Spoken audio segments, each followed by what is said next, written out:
विक्रीसाठी आणलेले 4 पिस्तूल स्थानिक गुन्हे शाखेच्या पथकाने जप्त केले। ऑगस्ट 13 रोजी नाळेश्वर ते सुगाव रस्त्यावर सापळा रचून 2 आरोपींच्या मुसक्या आवळण्यात आल्या।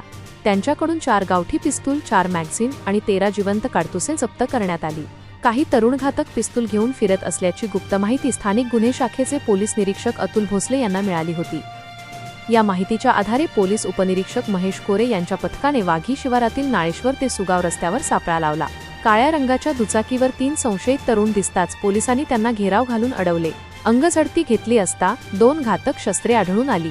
ऑगस्ट 13 रोजी नाळेश्वर रस्त्यावर ही कारवाई करण्यात आली।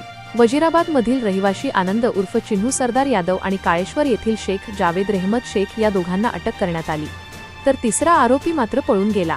या प्रकरणी लिंबगाव पोलीस ठाण्यात आरोपींविरोधात बेकायदेशीर पिस्तूल बाळगल्याप्रकरणी गुन्हा दाखल करण्यात आलाय। दरम्यान हे पिस्तूल मध्य प्रदेशातून विक्रीच्या उद्देशाने आणल्याची माहिती आहे। 2 आरोपींकडे 4 पिस्तूल आणि 13 जिवंत काडतूस मिळाल्याने खळबळ उडालीये।